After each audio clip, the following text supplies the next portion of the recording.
Welcome. This is Trillium. I'm an emotion code Reiki and quantum healing hypnosis practitioner.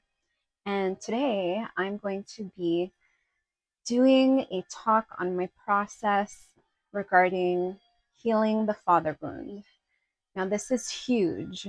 I'm only speaking from personal experience. I'm not a trained psychologist or counselor. But what I can offer is my awareness with my emotions, my experiences, and my process.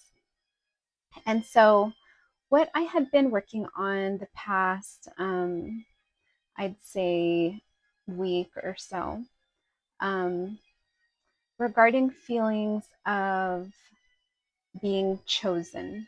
Now, I didn't even know what this is, like what that meant exactly. I had a vague idea. I think that means you have partners which you're with choosing to be with you.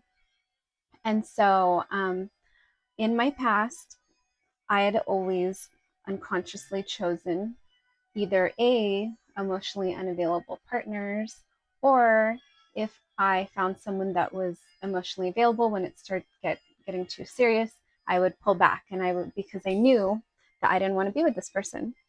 Um, and that's valid. Like I don't believe really in wasting too much time if I don't see a potential future.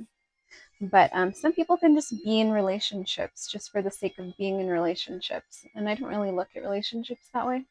I really enjoy my own personal space and free time and autonomy. So for me to give up my time, if once it's done being, enjoyable, I just prefer to move on and, pursue my own interests because relationships are a lot of work. There's a lot of communication and compromise involved. And I found myself compromising and sacrificing a lot.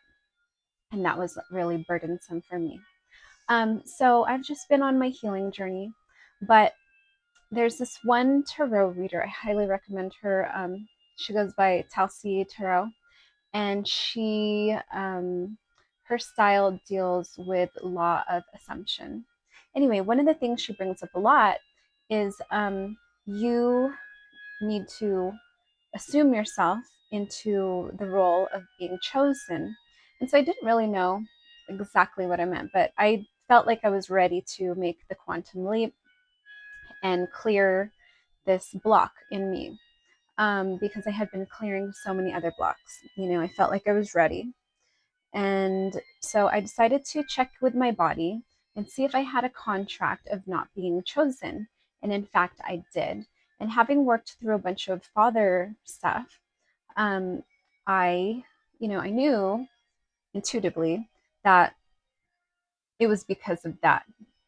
So when I was about 2 years old, my parents split, and then my dad remarried around the time I think I was 9 years old or so, and had my little brother. My mom remarried at the same time, had my sister. Um, and I think as a little girl, I had already been blocked off emotionally, so I didn't know how much this impacted me. I just completely emotionally shut down and withdrew. And I think I had a lot of feelings of what I cleared yesterday. There was shock, there was grief, there was heartache um, at what my little girl self perceived as not being chosen because my dad chose to start a whole new family. And I didn't see him for a good chunk of years because of something coming to light, very disturbing, with his father, what his father had been doing to the females in the family. If you're curious, go ahead and backtrack to the other videos. I'm not going to get into it in this video. But so I had all these suppressed emotions and I shut down. I think I went into a deep depression where my emotions became very muted and yeah, I just became very blocked. And I think this set me up kind of for failure with relationships in the future in a way. Um, So different ways that the father wound can manifest. I'm going to read for women and I'm going to read for men, and then I will go on to talk about how it personally affected me. So the father wound in men can cause low self-esteem, feel fear of failure, difficulty expressing emotions, isolation, suppressing emotions, fear of vulnerability, challenges in relationship, anger and resentment towards father, overcompensating in their career or seeking constant validation or approval, um, difficulty with authority, struggles with their own masculinity, self sabotaging behavior, choosing unhealthy relationships, belief that they don't deserve success. Let's see, can cause projection, substance abuse, identity crisis regarding their values, beliefs, and not having a life direction. And then for women, very similar, low self esteem, feelings of unworthiness and inadequacy, fear of abandonment, difficulty trusting, challenges in romantic relationships, overcompensating, needing to prove themselves, leading to burnout, struggles with intimacy, fear of vulnerability, anger, resentment towards father, body image issues, eating disorders, difficulties with boundaries, internalized gender roles, um, challenges in parenting styles, fear of rejection, um, let's see, disconnecting from their emotions, comparing themselves to other siblings if the father remarries, coping mechanisms such as self-harm and substance abuse, and then difficulty forgiving. So that was a lot, okay? I'm going to go into a little bit about how it affected me. So I'll kind of go with the story. I like to use my intuition to make decisions, and I asked my guidance, to take me.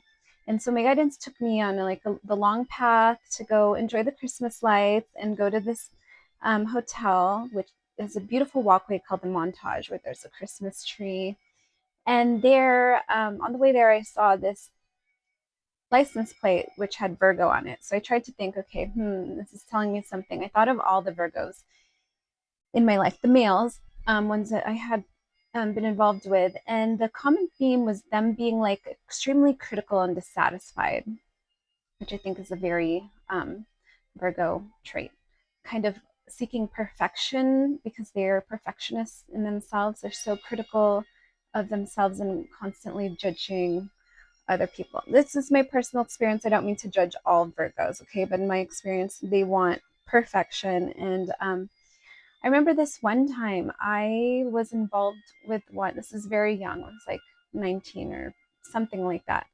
And I remember wanting to be loved and accepted. And I started to change myself. I started to diminish my light. I started to go away from what my interest and my expression in order to what I felt like would be safe for someone to love.